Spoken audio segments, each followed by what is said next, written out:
Thailand और Cambodia के बीच में भीषण तनाव चल रहा है और सीमा पर लड़ाई शुरू हो चुकी है। गोलीबारी और हवाई हमलों में थाईलैंड के 12 लोग मारे जा चुके हैं। रह रहकर को दोनों देशों के बीच में भड़कने वाला सीमा विवाद एक बार फिर से भड़क गया है, खूनी संघर्ष में तब्दील हो गया है। गोलीबारी के बाद थाईलैंड ने F-16 हवाई हमले भी किए, कंबोडिया ने रॉकेट दागे हैं और इस बार विवाद का केंद्र एक प्राचीन हिंदू शिव मंदिर है। 19वीं शताब्दी में फ्रांस ने वियतनाम, थाईलैंड और लाओस को अपना उपनिवेश बनाकर फ्रेंच इंडो चाइना बनाया, लेकिन करीब 70 से 75 सालों के संघर्ष और दूसरे विश्व युद्ध के बाद फ्रांस को इन्हें छोड़ना पड़ा।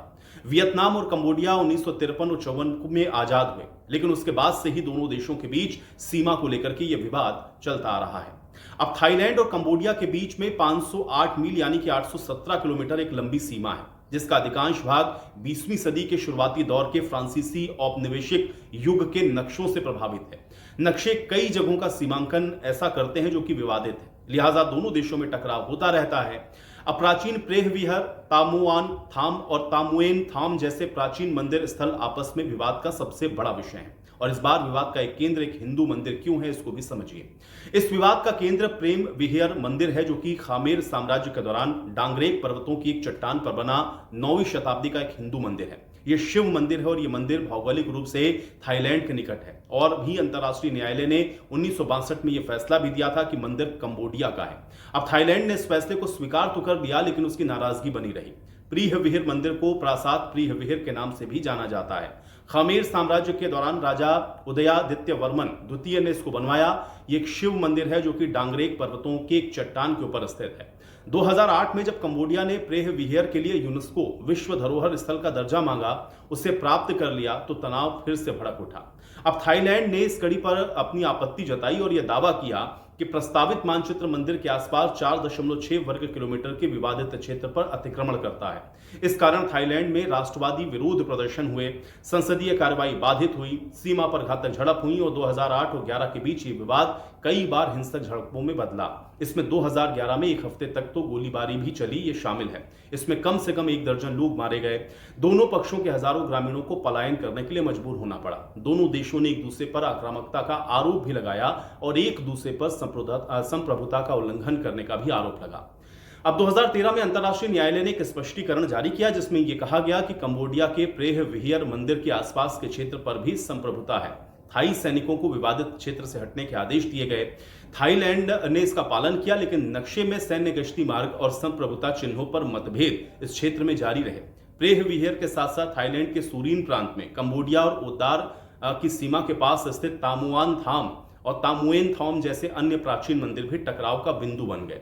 ये स्थल अस्पष्ट सीमा पर स्थित हैं और दोनों देशों के लिए गहरा राष्ट्रीय, सांस्कृतिक और प्रतीकात्मक महत्व रखते हैं। अब मौजूदा टकराव की वजह क्या है, इसको भी समझिए। मौजूदा तनाव मई 2025 में शुरू हुआ, जब एमराल्ड ट्रायंगल के पास, जहां कंबोडिया, थाईलैंड और लाओस एक साथ मिलते हैं, यहां पर एक गोलीबारी में कंबोडियाई सैनिक मारा गया। इस घटना ने दोनों पक्ष में राष्ट्रवादी आक्रोश को एक बार फिर से जन्म दे दिया। इससे मौजूदा संकट शुरू हुआ। 17 जुलाई को एक विवादित क्षेत्र में बारूदी सुरंग में विस्फोट हुआ, जिसमें 3 थाई सैनिक घायल हो गए। एक सैनिक का तो पैर कट गया। एक हफ्ते के बाद 23 जुलाई को उबेन प्रांत में कथित तौर पर बारूदी सुरंग विस्फोट में एक थाई सैनिक का पैर कटा, ये जानकारी आई। अब थाईलैंड ने आरोप यह लगाया कि खदाने गश्ती पर नए बिछाए गए रूस निर्मित एंटी पर्सनल माइंस थे, जिन्हें पूर्व में आपसी सहमति से सुरक्षित रखा गया था। थाई सेना ने कंबोडिया पर ओटावा संधि का उल्लंघन करने का आरोप लगाया, जो एंटी पर्सनल माइंस के उपयोग और उत्पादन पर प्रतिबंध को लगाते हैं, और यहीं से ये जो विवाद है वो शुरू हुआ। कंबोडिया ने फिर इसका कड़ा खंडन किया और यह तर्क दिया कि विस्फोटक उसके क्षेत्र प्रीह विहिर प्रांत में हुए। कंबोडिया के रक्षा मंत्रालय ने यह भी कहा कि इस क्षेत्र में पिछले युद्ध के इस्तेमाल में नहीं किए गए हथियार बिखरे पड़े हैं, कोई नई बारूदी सुरंग यहां पर नहीं बिछाई गई है। यह संघर्ष हिंसक कैसे हुआ, इसको थोड़ा और समझिए। 24 जुलाई को स्थिति उस समय खुले संघर्ष में बदल गई, जब थाईलैंड ने तामुआन थाम मंदिर के निकट कंबोडियाई सैन्य ठिकानों पर हमला करने के लिए F-16 लड़ाकू जेट को तैनात कर दिया। यहां जमीन पर थाई और कंबोडियाई सैनिकों के बीच में तोप, मोर्टार और रॉकेट से गोलीबारी शुरू हो गई। इसमें सीमा पर व्यापक दहशत फैली और कंबोडिया ने भारी गोलीबारी की, जिसमें BM-21 ग्रैंड रॉकेट लॉन्चर का इस्तेमाल किया गया, जिससे थाईलैंड के केसिसाकेट प्रांत में नागरिक इलाके पर हमले हुए और अब तक 12 थाई लोगों के मारे जाने की खबर है। अब कूटनीतिक और राजनीतिक परिणाम इसके क्या होंगे, इसको भी जान लीजिए। हिंसा के कारण थाईलैंड और कंबोडिया या संबंध जो वर्षों के निरंतर स्तर पर अभी हैं, दोनों देशों ने न तो अपने राजदूत वापस बुलाए या उन्हें निकाल दिया है।